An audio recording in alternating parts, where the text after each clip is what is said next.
10th standard இங்கிலீஷோட unit 1 prose பார்க்க போகிறோம். So prose is first flight. So இதோட paragraph answer full 5 mark வாங்குறதுக்கு எப்படி எழுதணும் அப்படின்னு பார்த்தீங்கன்னா, first title is first flight, author name எழுதணும், Liam O Flaherty, theme overcoming fears in life. So first இது 3 பாயிண்ட்டுமே they will expect.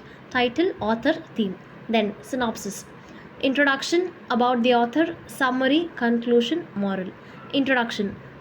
This story is First Flight, written by Liam O'Flaherty, is about a young seagull who fears flying, is a true parable about overcoming fears in life.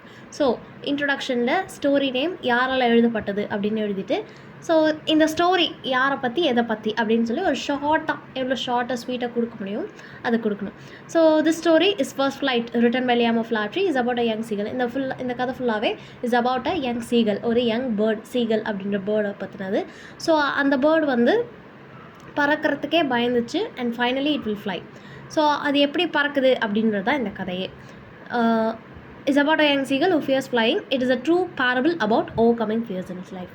So இந்த கதை எந்த ஒரு கருத்தை சுற்றி revolve பண்ணிகிட்டு இருக்குது அப்படின்னா, எப்படி நம்ம லைஃப்பில் இருக்க ஃபியர்ஸ் எல்லாம் ஓவர் கம் பண்ணி வர்றது அப்படின்றத பற்றி தான். So next you will write about the author. Liam Flaherty is an Irish novelist. So இந்த ஆத்தர் வந்து அயர்லாந்து நாட்டை சேர்ந்தவர், novelist and a short story writer, தொடர்கதையும் சிறுகதைகளும் எழுதுகிறவர். So is a major figure of Irish renaissance. Irish ரெனைசன்ஸில் அவரும் ஒரு முக்கியமான ஆள். அடுத்து we come to the summary of the paragraph. So இந்த சம்மரிலெல்லாம் வந்து நீங்கள் என்ன எழுதணும்னா, கதையோட full story you will right year எங்கே சம்மரியில். ஓகே, இப்போது கதை சொல்கிறேன் and then line by line போகலாம்.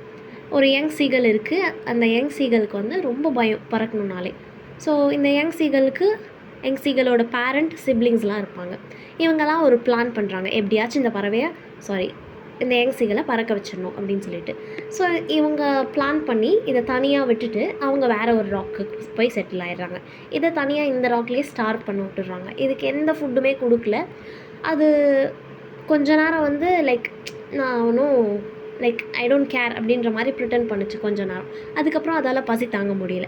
ஸோ என்ன பண்ணிடுச்சு, அங்கே ஏதாச்சும் ஃபுட் கிடைக்குமா அப்படின்னு தேட ஆரம்பிச்சிருச்சு. அது வெளியே வந்தது இல்லையா எக்ஷெல், அந்த எக்ஷெல்லே கொஞ்சம் சாப்பிட ஆரம்பிச்சிருச்சு. ஸோ அந்த அளவுக்கு எக்ஸ்ட்ரீம் பசிக்கு போயிடுச்சு. அப்போ தான் அது சைட்டில் அதோட விஷனில் என்ன தெரியுதுன்னா, அவங்க மதர் பேர்டு வந்து என்ன பண்ணுறாங்க, staring a piece of fish. So ஒரு ஃபிஷ் பீஸை வந்து டியர் பண்ணுறாங்க அவங்க மதர் பேர்ட். ஸோ இதை பார்த்துட்டு it started pecking to his mother bird, எனக்கு ஃபுட் கொடுங்க அப்படின்னு சொல்லிட்டு ரொம்ப கெஞ்ச ஆரம்பிச்சிச்சு. ஸோ அவங்க மதர் பேர்டை வந்து ஃபிஷ்ஷை எடுத்துகிட்டு அந்த பறவை கிட்ட வந்துட்டாங்க. ஆனால் கிட்ட வந்த உடனே ஃபுட்டை கொடுத்துடல. ஓரளவுக்கு வந்துட்டு கை கெட்டினது வாய் கெட்டலன்ற தூரத்துக்கு வந்துட்டு அதுக்கப்புறம் மோஷன்லெஸ் ஆகிட்டாங்க ஏரில். ஸோ அந்த பேர்ட் மூவே ஆகலை. ஸோ பசியில் வந்து இதுவும் இந்த பேர்டும் ஃபிஷ்ஷை பார்த்தோடனே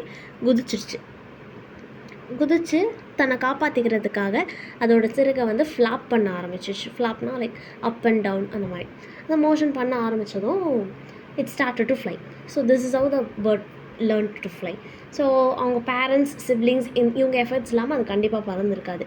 ஸோ அதே மாதிரி தான் நம்ம லைஃப்லேயும் பேரண்ட்ஸாக இருக்கட்டும், எல்டர்ஸாக இருக்கட்டும், சிப்ளிங்ஸாக இருக்கட்டும், are making their level best to make ourselves fly.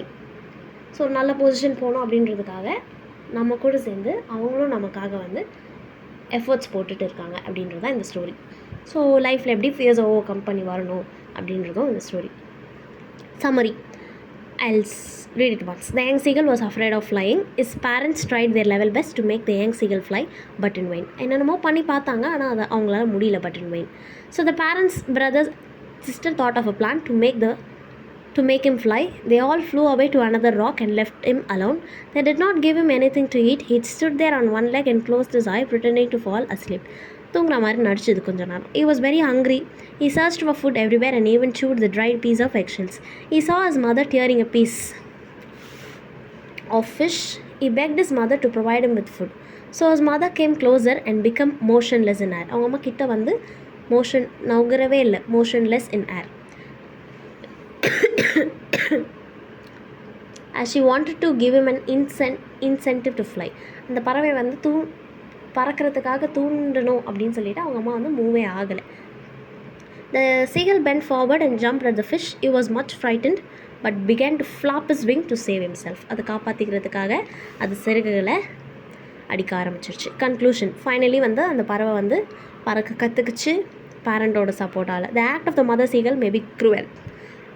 அந்த சின்ன பறவை வந்து பசியில் தவிக்க விட்டு போனது வந்து க்ரூவலாக இருந்தாலும் அவங்களோட இன்டென்ஷன் என்ன, அதை பசியில் தவிக்க விடணுன்றது இல்லை, அது பறக்கணுன்றது தான். ஸோ அவங்க இன்டென்ஷன் வந்து கைண்டாக தான் இருக்குது. Moral, every journey of 1000 miles begin with a single step which is the most difficult thing.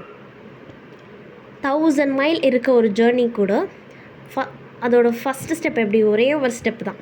அது எவ்வளோ பெரிய ஜேர்னியாக இருந்தாலும் அதோட முதல் ஸ்டெப் வந்து is a single step. So அந்த ஒரு சிங்கிள் ஸ்டெப்பை எடுத்து வைக்கிறது தான் கஷ்டம், மிச்சம்லாம் நடந்துடும் தானாகவே. So which is most difficult thing. So when we conquer fear and venture forth we will realise that we are born with wings. So அந்த ஃபஸ்ட்டு ஸ்டெப்பை எடுத்து வைக்கிறதுக்கு ஒரு தைரியம் வேணும். அந்த தைரியத்தோடு நம்ம எடுத்து வச்சோன்னா நம்ம வந்து சிறகுகளோடு தான் பிறந்திருக்கோம் அப்படின்னு சொல்லிட்டு நம்ம உணரலாம் அப்படின்னு சொல்லி இந்த பேராகிராஃப் ஆன்சரை மாரலோடு முடிச்சுக்கலாம். தேங்க்யூ.